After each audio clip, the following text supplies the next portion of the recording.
everyone. If you don't know me, I'm David. I'm a partner at Seven Sage, and I am so pleased to host Rob Schwartz, the Assistant Dean of Admissions at UCLA Law.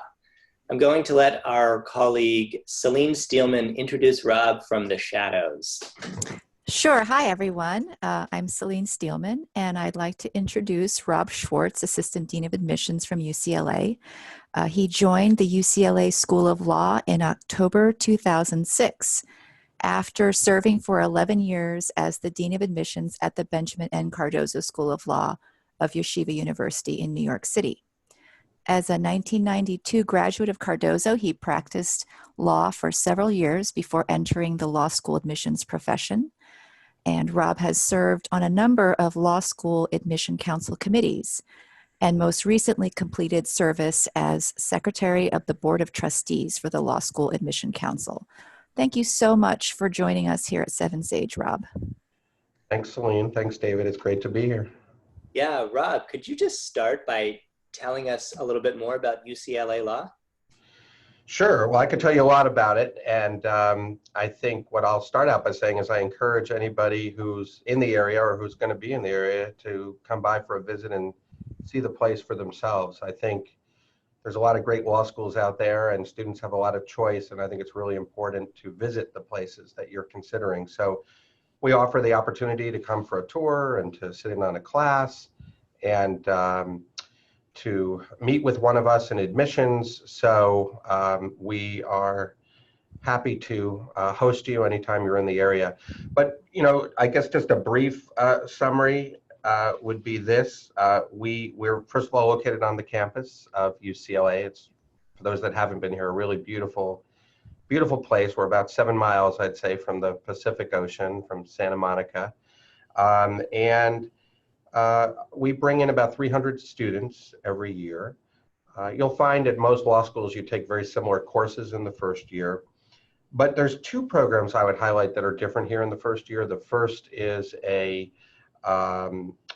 orientation course. It goes for a full week, and you actually learn how to do law school before you start taking the real law school classes. And we're really proud of that. It's gotten a lot of positive feedback from both faculty and students, and I think it just makes the transition into law school a little bit easier.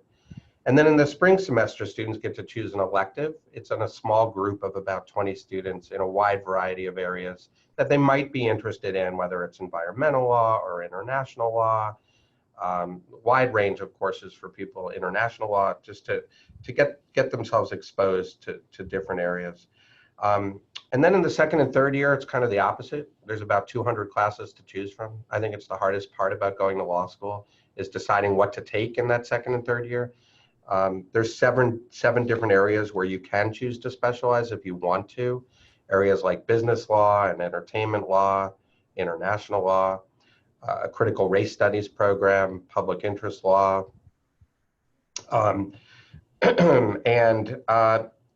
Besides that, there are about 40 different clinical programs. I don't know if many people listening know what a clinic is, but it's an opportunity to engage with real clients. And we're really proud of that. UCLA sort of was at the forefront of clinical legal education back in the 1970s. And today it has just a huge program with room for a lot of students to do a lot of good work. In fact, one of our most popular student organizations is called El Centro, where even in the first year, students are able to volunteer to help and provide legal services with a variety of communities in the LA area. So it could be the veterans, it could be the homeless, low-income tenants, undocumented immigrants, people that need legal assistance. Our students, even in their first year, are able to get out there and do that kind of work. And besides that, I would say, you know, we have a law review, but we have 14 other student-edited journals where students can kind of have the opportunity to write a scholarly article and help publish a scholarly publication. So that's a little bit about us. In brief, I could go on, but happy to answer any questions that people have about the school, either tonight or also later on. Thanks so much. So Rob, most people here are about to apply to law school, but I think there's a lot of anxiety about what happens after they hit submit on LSAC. So I'm hoping you can just walk us through the process from the time the file zooms through space and arrives on your computers and the time applicants hear back. Well, I would say that's the time they shouldn't be anxious. They're done. They hit submit, so they've done everything, and that's when people like me are supposed to be anxious because we're get a lot of applications that we need to review. But what happens is we have an admissions committee that begins reading applications. We usually start that process in late October, early November, and it continues all the way through April. We read the applications as they come in on a rolling basis, and there's most of the files are reviewed by admissions staff, people like myself, but there's also a faculty admissions committee that reads some files. There's also even some current students that read a small number of files for some of our applicants. And the files are reviewed and we try to get decisions out from most people within 6 to 8 weeks. In some cases, it can take longer than that, just depending on when somebody applies. So if you're applying right around the deadline, that's when we get a lot of applications. We can get backed up a bit and things can take a little bit longer to get out a decision. Thanks. Are files reviewed by more than one person? Yes, so every file would be looked at by at least 2 people. And I, as Dean of Admissions, am sort of overseeing the whole process and kind of finalizing everything before decisions go out. Got it. And this might be a question where you just want to pass, but how do you decide like how it gets allocated to faculty or students or you or whoever? Well, it's a pretty random process about allocating the files. Our admissions process is a little unique. Anybody who's seen our law school application will see that's a pretty long application. So there are, for example, there's one particular program here, a specialization called the Epstein program in public interest law and policy. And students interested in that, applicants interested, have to apply particularly to that program. And that means that those group of applicants will be reviewed not only by the regular admissions committee, lack of a better word, but also by the Epstein admissions committee, which consists of faculty as well as some current students that help review those files. Short of that, the faculty admissions committee is used to look at a smaller number of files where admissions staff might want some input on those files, might want them to take a look at it for a wide variety of reasons. Got it. What qualities are you looking for in an applicant in as much as you can generalize? Well, our goal, I would say our goal is obviously to bring in a group of people who are going to be able to handle the rigors of the academic program here. And then beyond that, a very diverse group of people who have a lot of different backgrounds and experiences and interests, who ideally all will be collegial and collaborative and will be a pleasure to be around for 3 years and learn the law together. So besides things like the LSAT score and the grades, which everybody knows are important and we're going to look at, the kinds of things we consider here are things like ability and interest in particular programs. One of the questions on our application, it's an optional question, is, are there any of our programs that you're particularly interested in that you think you could contribute to? I don't think people need to rack their brains to try to come up with something and answer that question, but if you're applying to UCLA for a particular program, it's definitely worth it to indicate that there. Also, for example, let's say you have an interest in the critical race studies program, and you think you could contribute to that. That would be a perfectly good time to express that in that optional question. So besides that, we're going to look at things like work experience, community service, public service, leadership, obstacles that people have overcome, including socioeconomic background. Those are, I would say, most of the major factors that the admissions committee is going to consider. I wanted to ask you about your programmatic contribution question. Sometimes it seems like those optional questions are non-optional. Are applicants at a disadvantage if they don't answer that? Absolutely not. It's there there's plenty of people we admit every year who don't answer that question. We may get into this a little bit later, but I do think it's important somewhere in the application, somewhere in the personal statement, at least for UCLA, to at least allude to why law school. So you don't have to know that you're going into a particular area of law, but you should be able to express why you're thinking about applying to law school, and what's attracting you to the program, even if it's not a specific program. Okay, so by the time you're done reading the file, whether that happens in the resume or the personal statement, you want to have a sense of why they're applying to law school. And I want to have some sense of that. Sometimes I'll read a personal statement that's incredibly interesting. It's a great story. And then I get to the end and I'm like, well, wait a minute, this is a law school application. So what's the point of this? So that's got to be in there somewhere. Yeah. And do you also want to know by the end why they're applying to UCLA Law, or do you just assume that people are sort of blanket good schools?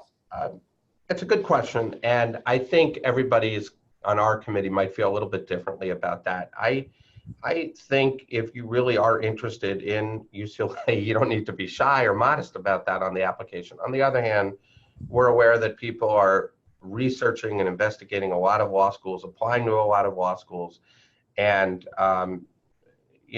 by hitting submit, presumably they're at least somewhat interested.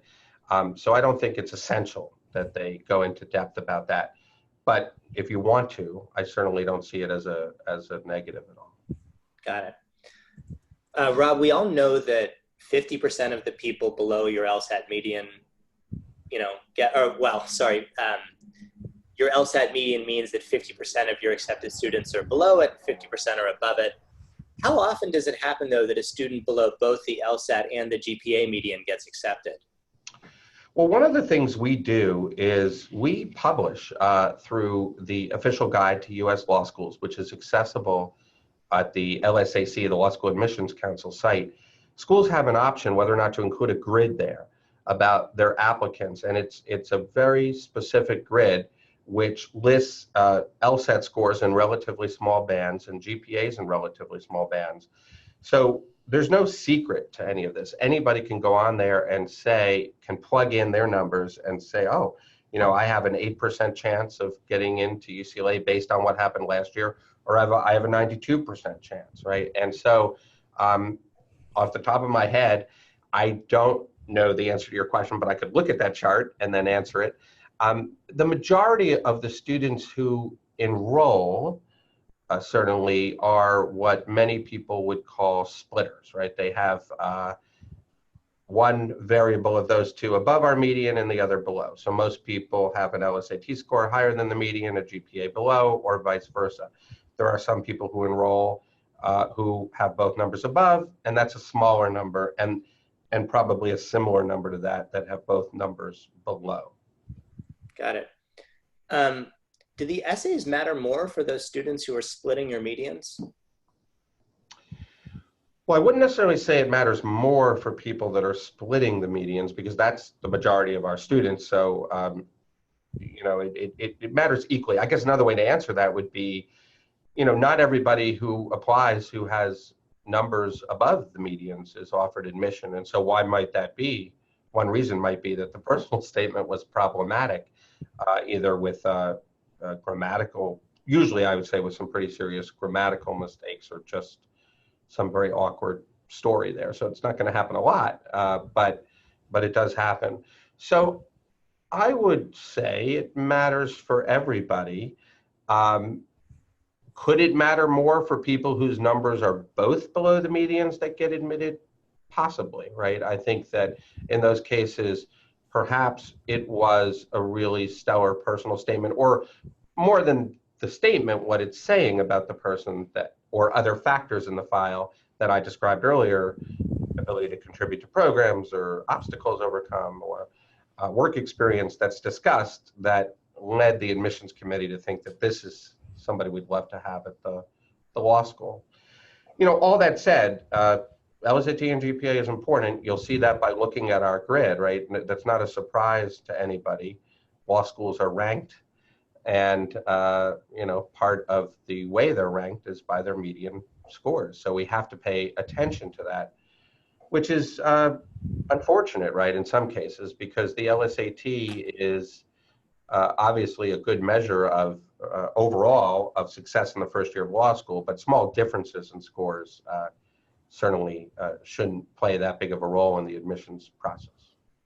Well, speaking of predicting first-year success by the LSAT, can you tell us more about your decision to start accepting the GRE?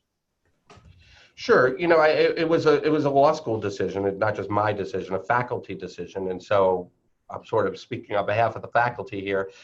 My recollection of that, and this is now going back 2 years, because we started in a smaller way then, was to make it easier to apply to law schools for people who are in pursuing other graduate programs and had thought about pursuing a different graduate degree and then perhaps decided that they want to go to law school.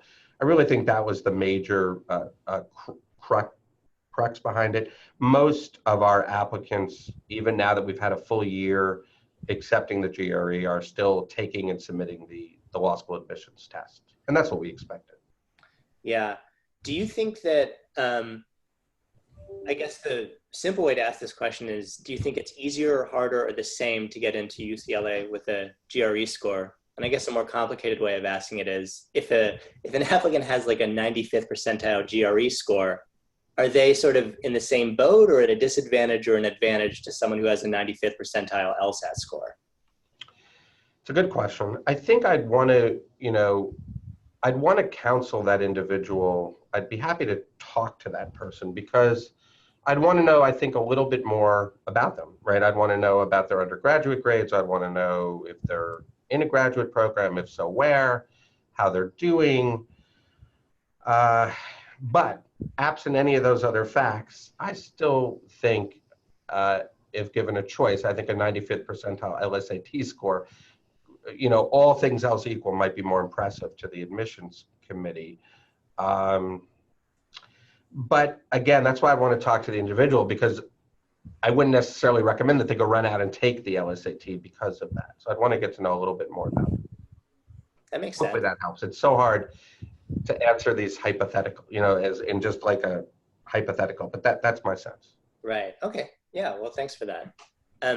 When you're reading a personal statement, do you care more about the content or the writing style, or are they equal? Yeah, well, I'm glad you gave me that option because I would say they are definitely equal. Lawyers need to write, so we want to look at the personal statement to get a sense of writing ability. I'll also just take a second to say that we also will look at the LSAT writing sample, which I'm excited for the first time this coming year, after doing this for more than 20 years, will be typed as opposed to handwritten. It has been a real challenge, and I still can't believe even in 2019 I'm reading these handwritten statements, but that is about to change. So excited about that. And I mention it because that's, although under pressure, a better indication, right, of writing, because it is clearly the applicant's own work and, hasn't been proofread by many people and hasn't had multiple drafts, and that's useful too. But of course, we take that into account when reviewing it. So both are really important. We want to get, I really do wish that we could interview everybody who applies to law school. We can't. We just don't have the resources to do it. We do interview a lot of people, many at our request, most at our request. Now we're in waitlist season. We interview all of those people who were considering admitting. But when we're in the crux of it, we had more than 6,000 applications last year. We just can't. So the reason I'm mentioning that is the personal statement is like an interview, right? So what would you want us to know about you? And so that's why the content matters. But I would say the writing matters equally. And you would be surprised, I think, and I think a lot of people listening would be surprised just how many mistakes we see.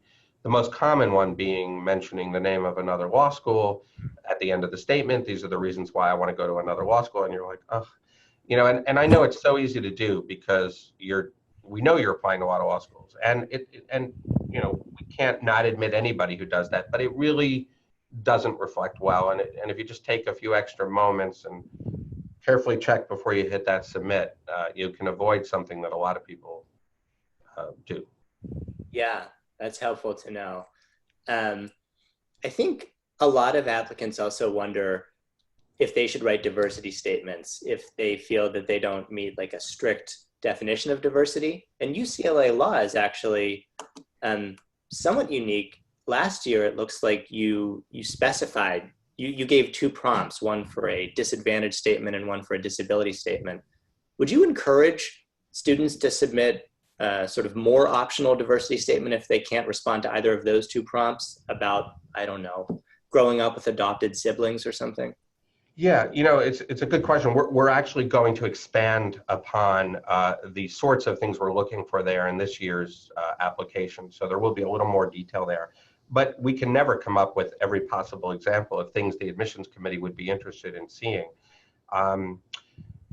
That said, I do think there are some people who submit a diversity statement or optional addendum just because they feel they need to, that more is better, and more is not always better. And again, it's very hard to answer this question just in the abstract, but I do feel like if I was talking to an individual about their situation and what they were thinking about writing, I would be able to give a pretty good answer about whether or not I think that could help or hurt. I think you need to recognize that these are people reading these statements that we're under a lot of pressure to do it. We want to know as much as we can about you, but it's not necessarily helpful to write an extra statement that doesn't really add anything. And it's not necessarily going to preclude you from being admitted, but it's not going to stand your application in good stead. I wish I could think of an example off the cuff, but it's just, you get done reading it and you're thinking, why did I just have to read that? I was perfectly fine with this file before I read that. We may still decide to admit or recommend admit, but got to be careful about that. I'm going to ask you two more questions before we open it up. Sure. The first is for anyone who might be waitlisted, if that person has already submitted a letter of continuing interest, is there anything else she can do? Yeah, well, I think, again, I don't know if I've been careful about this throughout, but this is a good time to say it, right? Every law school could be different. And so with us, obviously I'm talking about, but any law school, it's okay to ask these questions. We give FAQs, frequently asked questions, for people on the waiting list. For us, you could send in an additional letter of recommendation. You could, if you're still in college, you could send an update on your grades, have an updated transcript sent in. If you have a new job, you could share that with the admissions committee. But the letter of continued interest, far and away, is the most important thing you can do.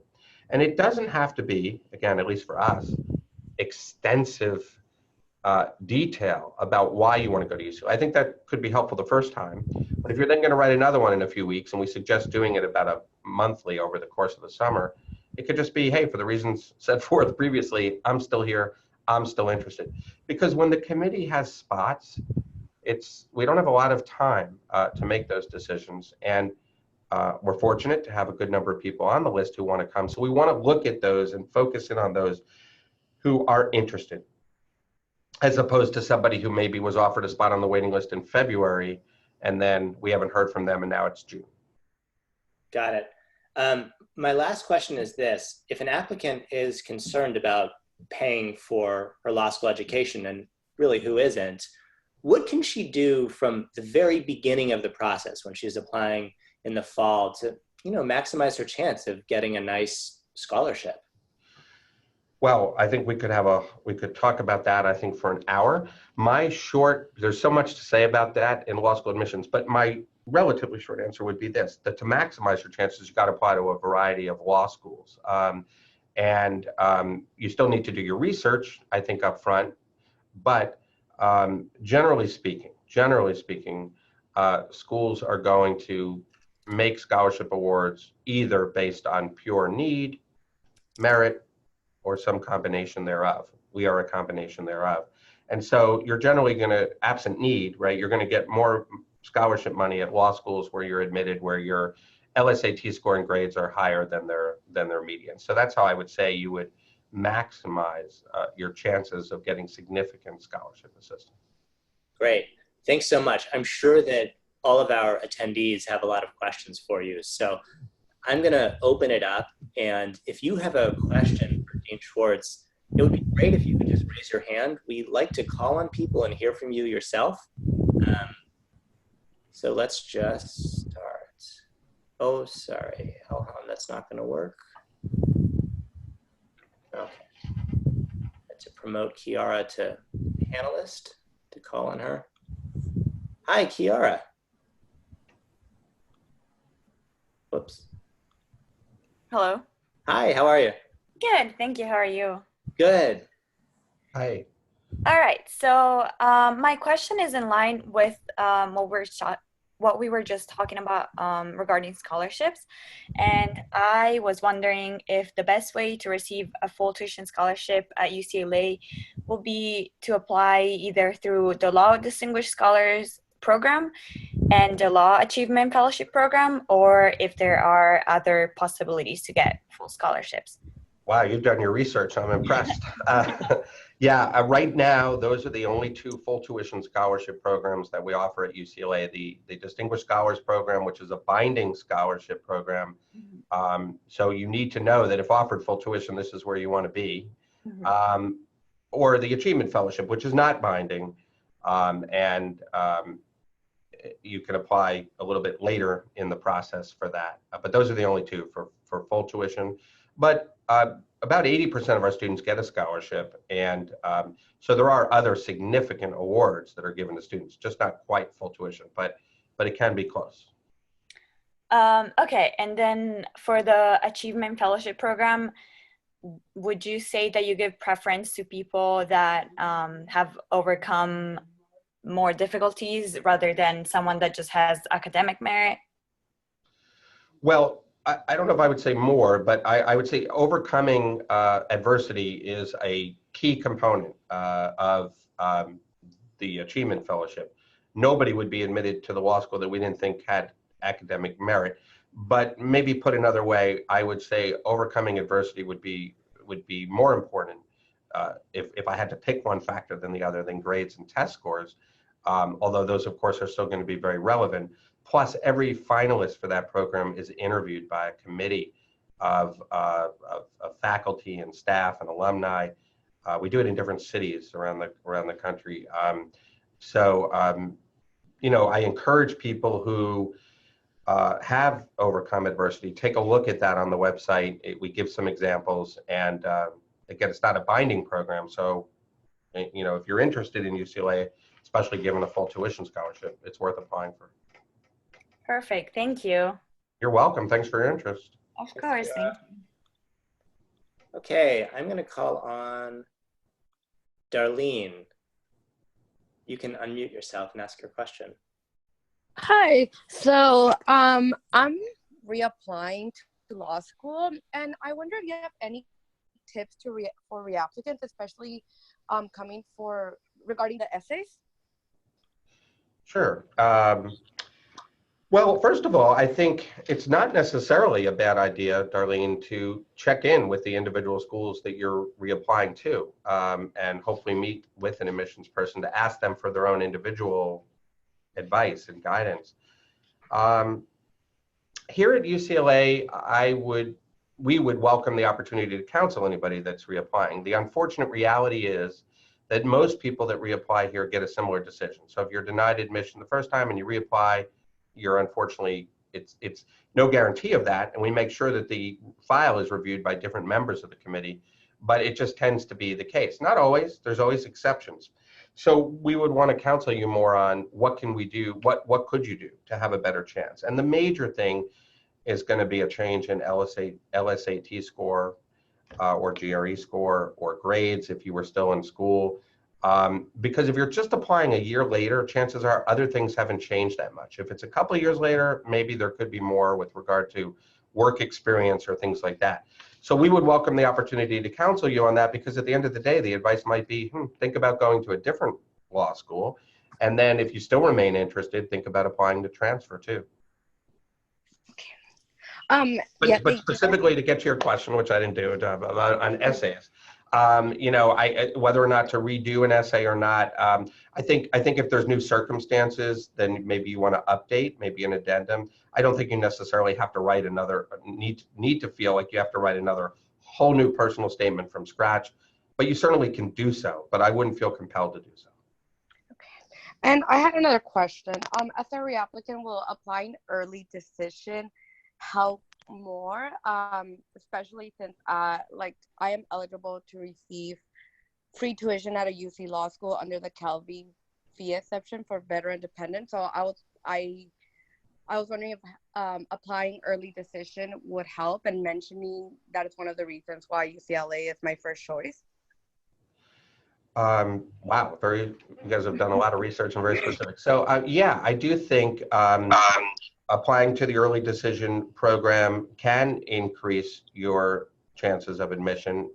It is going to be a much smaller group. We had about, as I said, about 6,000 applicants last year, maybe only 200 to the binding early decision program. That's different than the Distinguished Scholars Program. It can get a little confusing. But yeah, if you know you have financial assistance to cover tuition, that's one of the downsides to applying early decision, is not knowing and not being eligible for merit-based aid. So absolutely, that could increase your chances. And that's an example of doing something different, where being a reapplicant, it could make a difference. Thank you so much. Sure. Good luck. Thank you. Thanks, Darlene. Hey, Jack, you can unmute yourself and ask your question. Hello, can you hear me? Yes, hi, Jack. All right, hey. Yo, so I was wondering, do admissions, and you specifically, put any more weight or merit for Division I athletes, and more specifically, Division I athletes who'd have a really high GPA and, say, a double major? A high GPA and what? A double major. A double major. So there's a lot in there. I think that being an athlete is I would put that under the broad criteria of leadership, which is, I mentioned earlier, is a factor we look at. So absolutely, that's considered a positive. I think, having gone through being part of an athletic program like that is rigorous, and it's good preparation for law school, which is also rigorous of a different type. High GPA is always good. What was the third part of it? Well, I was just like, oh, double major. Yeah, like all three in one person who happens to be an athlete. So, yeah, I mean, a double major is not a bad thing to have, especially if you've done well. I think if I was advising somebody who is deciding whether or not to do a double major, I would say to them, don't think about the law school admissions process. Think about other things, your education, how interested you are, is this what you want to do? Are you going to give up the opportunity to take other classes that you would want to take in college, things like that. But all that said, sure, it's going to be a positive. Keep in mind that none of this it's not a formula, right? It's a holistic review process. And so it's not like we're checking boxes. Okay, this person had a double major. This person was a Division I athlete. This person overcame adversity. These are just all things we're looking at along with the stories and grades and test scores and trying to make difficult decisions. We were talking a little bit earlier, some people were online already, about doing a mock application review one day. And I think when you throw yourself in there, imagine if this was you doing it.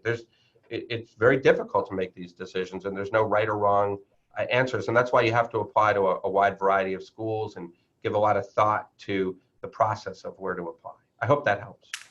Perfect, thanks. Thanks, Jack.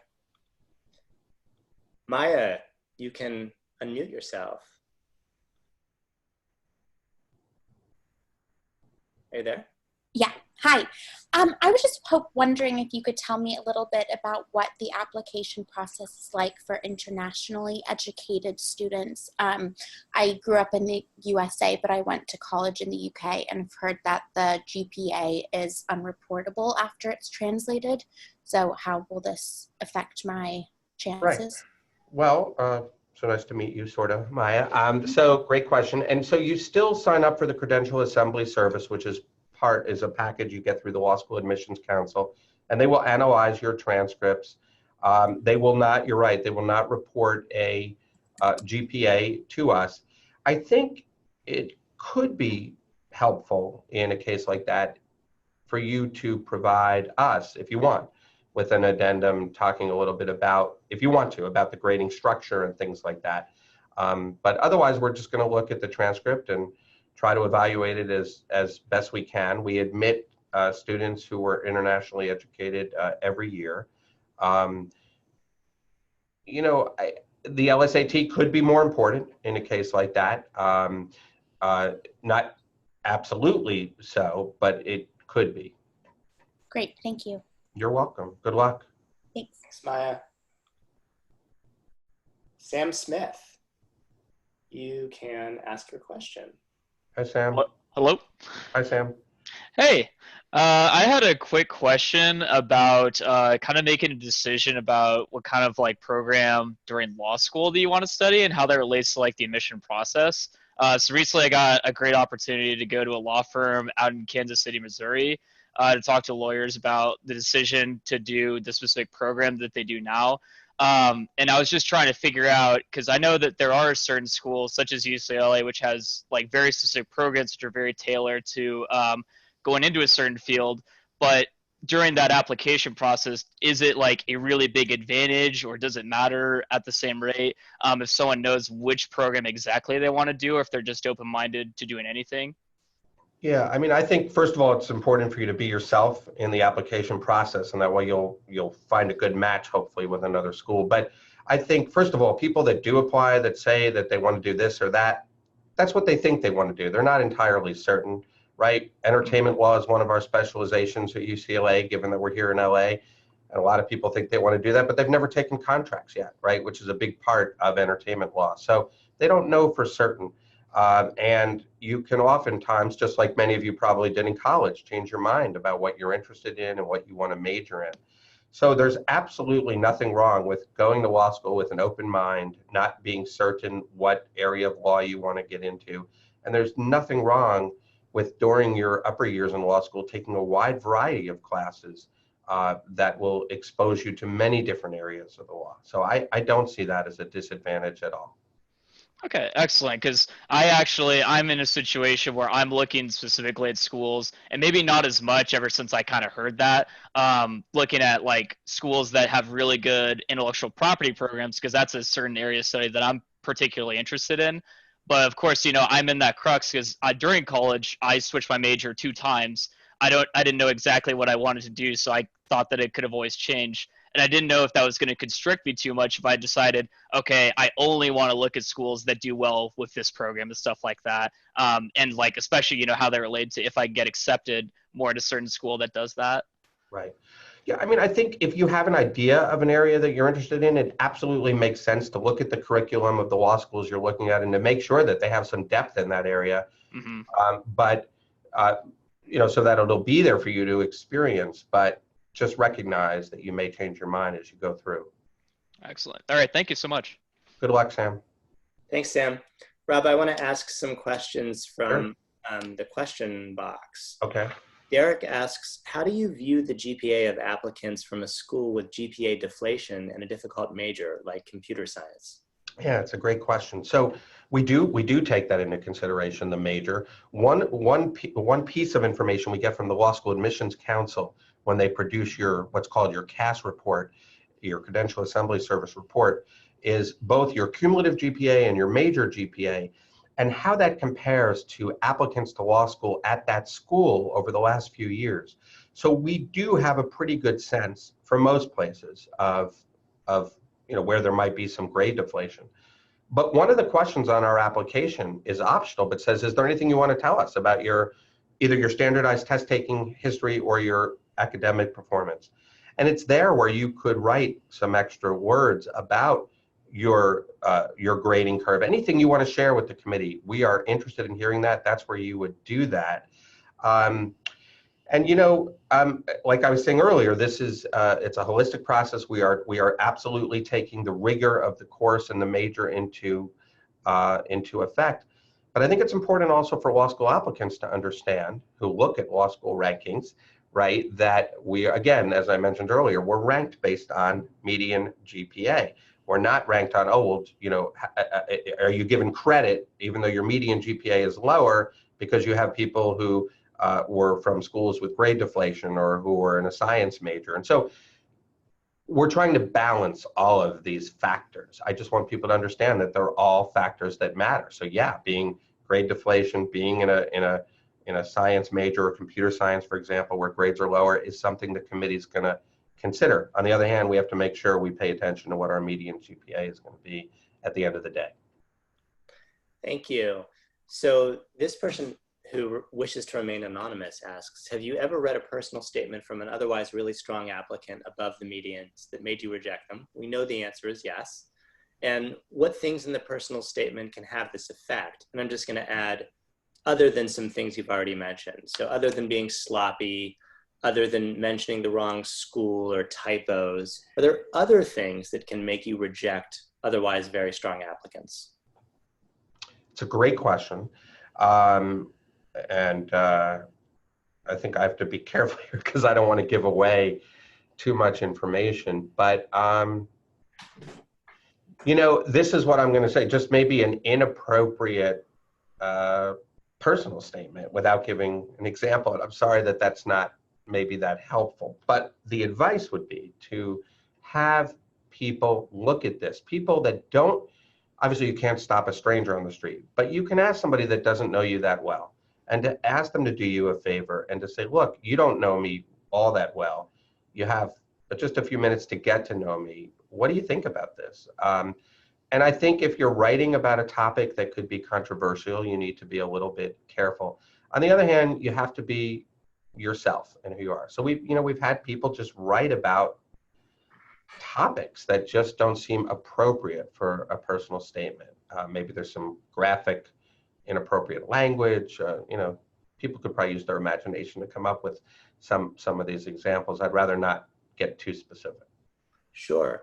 Rob, I've spoken to applicants who have dealt with things like a chronic illness, and sometimes it's something like Crohn's disease or a gastrointestinal illness, so it feels a little personal. Is there a way to write about that in an appropriate way, in your opinion?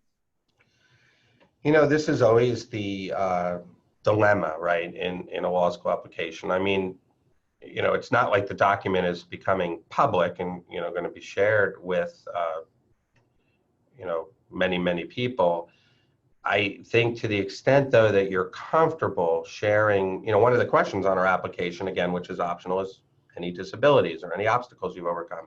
So to the extent that these things have impacted you and your ability, or for example, let's say a semester in college wasn't as strong as others because you're were ill for whatever reason or dealing with something personal. I think you do want to try as best you can to leave those types of questions unanswered. You don't want somebody reading your files saying, what happened here? On the other hand, what happened may be something that you just aren't comfortable discussing. And so that's a choice, that you have to make. But there may be a way to even include something in there to say that, look, that you at a very minimum, that you're acknowledging it, that you hope the admissions committee can, they're going to see it.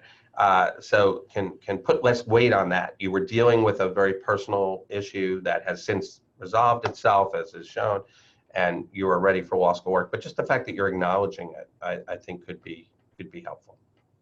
Thanks for that. Let's turn back to some people who are raising their hand. Charles Watkins, you can ask your question if you'd like. Hi, can you hear me? Hi, Charles. How are you? Good. I'm really interested in your school, and I had a question if you know anything or have any experience with it. The entertainment symposium that's annual at UCLA, do you have any experience with it or know how, it might affect the students and what they've said about it? Well, yeah, it's a wonderful symposium that is over 40 years old now and brings in lawyers and other practitioners in the field from all over. And our students do get to attend it, get to volunteer, and get to network and meet a lot of people there. Every year, we're able to get a few of our admitted students in there to witness part of it. Does that answer your question? Yeah, I just wanted to know, is there anything that, if you wanted to go into the different Center for Media, Entertainment, Technology, and Sports Law, is there anything that you should let the admissions committee know about? Or is it just something that once you get there, you should be able to test the waters alongside any of the other fields of law that you might want to go into? Yeah, well, both. I think you're welcome to, on our application, answer that optional question to say you're interested in the Zifrin Center and talk a little bit about why. But that doesn't commit you to deciding to specialize in that area. And most of our students, at the end of the day, may not choose to specialize in something. So it just means you're, as you say, testing the water. Those are good words. And taking some classes and seeing if that's something you like. Once you're here, you can choose any of the other specializations, with the exception of the Epstein Public Interest Program, which you'd have to apply to at the end of your first year. Okay, thank you. You're welcome. Thanks, Charles. Kavisha, I'm promoting you to panelist so that you can talk, because you have an older version of Zoom. Hi there. Hi. I have a question relating to a previous question about being an international applicant. I'm Canadian, so I'd be applying from a Canadian school, and I wanted to know, kind of how your school views Canadian applicants. For example, would you say that our LSAT is maybe a little bit more considered within the application process than the GPA would be? And also in terms of financial rewards, like do you have a preference for American applicants over Canadian applicants? And maybe just anything else that I need to know applying from outside of the United States. Well, I certainly wouldn't say we have a preference, for more. I would say in the financial aid area, unfortunately, we are not able to consider need for international applicants because one of the things we need to do that is a U.S. tax return. That said, we can work with people individually once they're admitted and, do our best to try to get you a competitive package. Right. In terms of the first question about the LSAT, I would say not necessarily. It really depends where you went to college. Many of the Canadian schools are similar to similar to the American schools in terms of the information that's provided on the CAS report from LSAC. So, if somebody's there's certain schools where there's a lot of applicants too, and so they give us the same information that we get for an American school. Okay, thank you. Just one more question, kind of jumping off of what you just said. I go to Western University, and I wanted to know if you've heard of that school, if you have students from that school. So I know University of Toronto and McGill are like the big ones from Canada, but I don't know if you've had a lot of Western applicants. I've certainly heard of it. Okay. I don't know that we have any current students here now from there. Okay. But if you shoot me an email, I'm happy to look and check and see if we could put you in touch with somebody. So you're near. That'd be great. You're near Toronto? Yes. Because we expect to be at the Toronto Law Forum on, I have it right here, September 16th, which if you haven't heard of is a great opportunity to mix and mingle. Not that we want to encourage you to consider other schools, but they will all be there. And you can mix and mingle and chat with other, admissions folks like myself and others there. September 16th, you said? Yep, it's on the LSAC website. Okay. From 1 to 6 p.m. at the Hyatt Regency Toronto. I feel like I'm doing a commercial. Yeah, no, thank you so much. I'll definitely look into that. You're welcome. Thanks. Thanks, Kev. Rob, Eric asks, how do you view an applicant who has taken the LSAT multiple times? Should that person write an addendum? Yeah, good question. So again, there's no set formula to how we might view an applicant, and somebody might have taken it twice and somebody might have taken it 10 times. My advice to people is, unless you love taking standardized tests, go into the test thinking you're going to take it once, but try not to be too nervous because, if you don't have your best day for whatever reason, you can take it again. We're going to put a lot of weight on the highest score. We will consider all scores and look at all scores.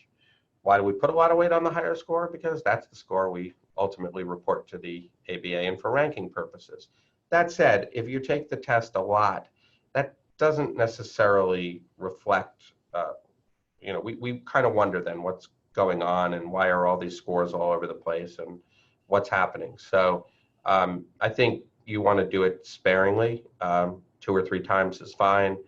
More than that, I think we start to wonder what's happening and why is this why is this happening?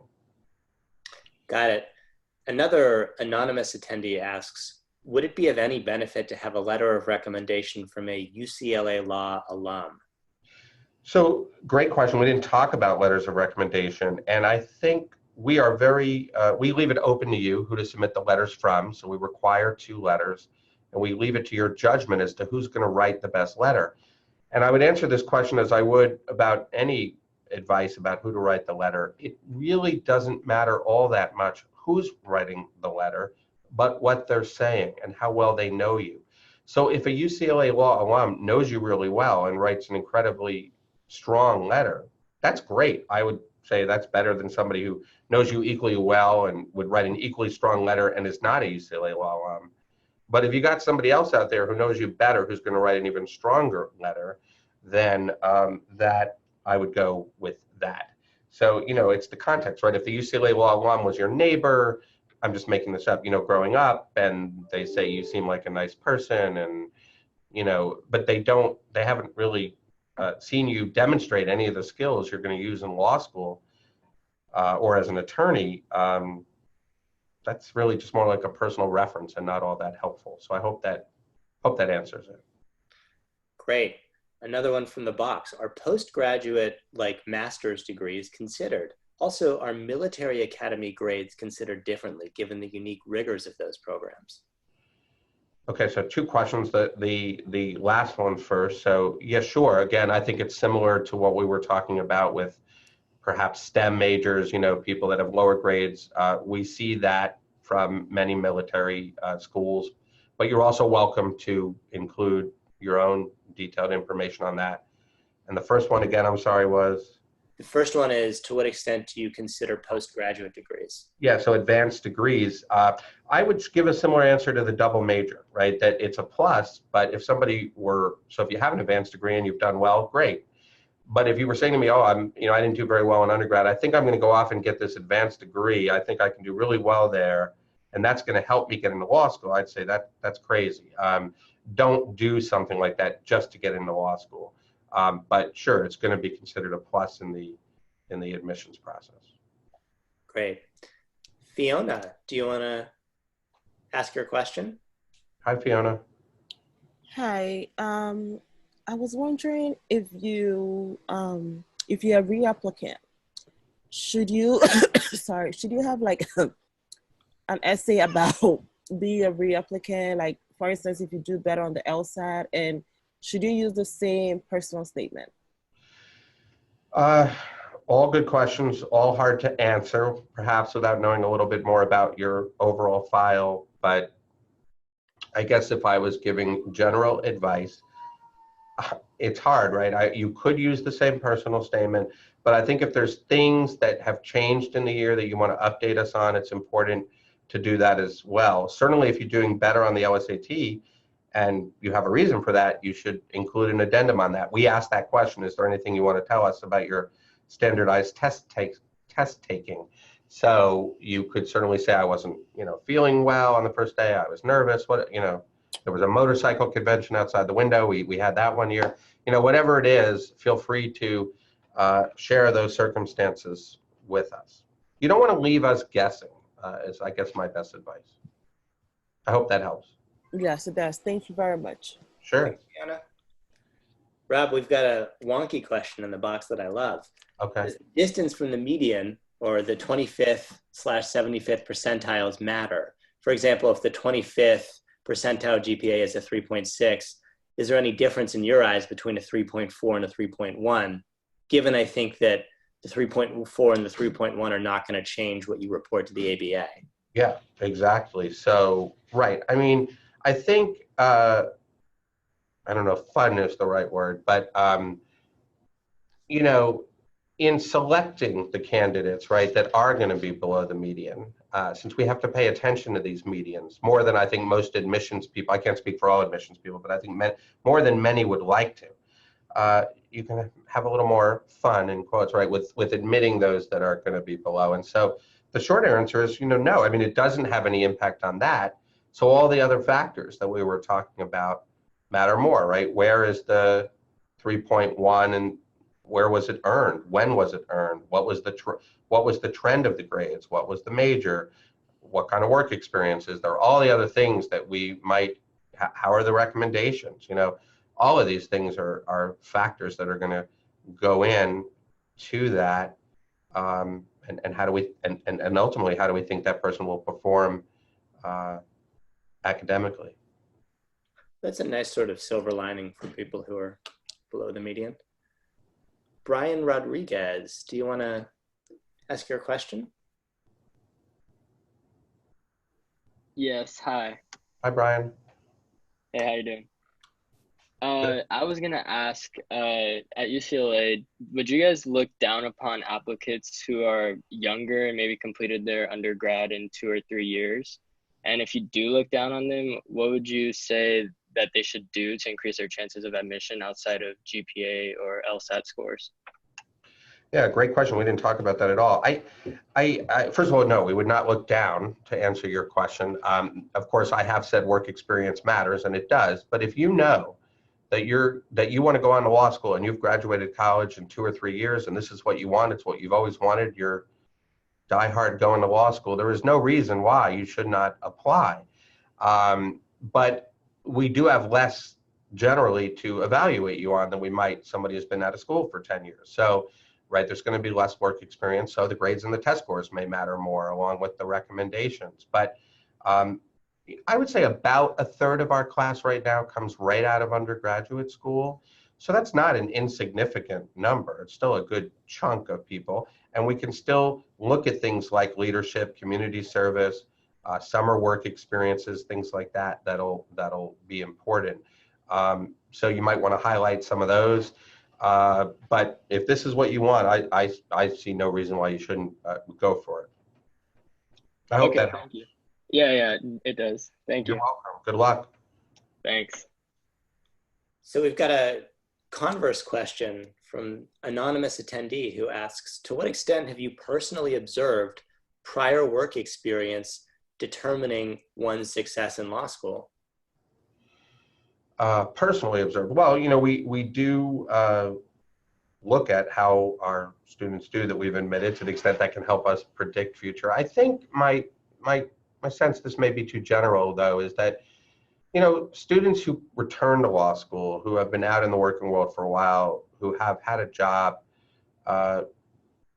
treat law school more like a job, and I think they generally tend to do well. That's not to say that people who come right out of undergrad do not do as well, but I think those who have had jobs find it a little bit more easy to structure their time, so to speak, and treat it more like a job. Hopefully that answers that question. Yeah, that makes sense. Hi, Chiara. Do you want to unmute yourself? Hi there. Hi, Chiara. First, thank you so much for doing this. Sure. I have 2 questions. The first should be really quick. How much do you take into account if people visit UCLA prior to applying? Well, we wouldn't really take that into account at all. The visit would be more informational for your purposes than for your chance of being admitted.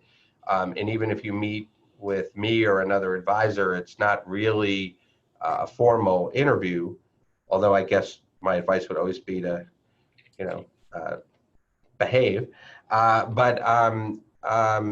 So I would say you would do that more for your own benefit. I would say, though, when we're looking at the waiting list, we are considering expressions of interest. So one such expression would be coming to visit, or equally expression of interest would be sending a letter of continued interest. But coming to visit, I would view it more for your own benefit. And whether you want to do that up front or whether or not you want to do it once you're admitted, either or is fine. Great, thank you. And then when you have your team looking through the application packets, is there some sort of a metric or rubric for the way in which, the order in which they look at items? I know there's sort of a rumor that in law school admissions, you're in the in pile or out based on, or the review pile or straight throw in the trash pile based on your numbers. And I'm wondering if that actually holds water. So the second part of what you said, definitely not. Every file is read. I mean, in terms of the order of, I think this is what you're asking of do we look first at your transcript or at a recommendation or at your personal statement? Every person on the admissions committee is free to do it however they want. I mean, mechanically, we receive these documents electronically from the Law School Admissions Council, and they're in a certain order. So it's easiest to read them in that order. And that order is the application first, all the questions, followed by the personal statement, followed by the, so that's one document. And then another document is the Credential Assembly Service report, which summarizes your transcript, and you provide your LSAT score, and then your writing sample, and then your actual transcript, and followed by your letters of recommendation. So in those documents, the personal statement comes last, the letters of recommendation come last.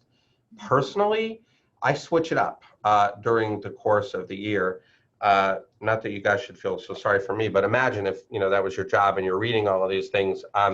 You can't do too much for excitement, but I do find it helps me to just switch things up a little bit. So maybe for part of the year, I might just go straight through, each document, and then for part of the year, I might be like, I want to read the personal statement first.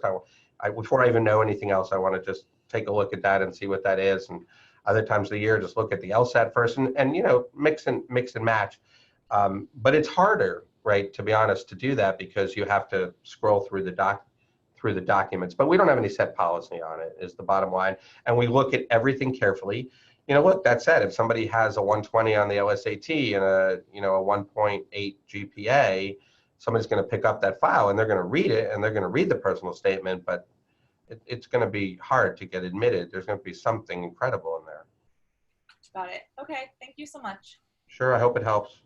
It does. Thank you. Unfortunately, we're out of time.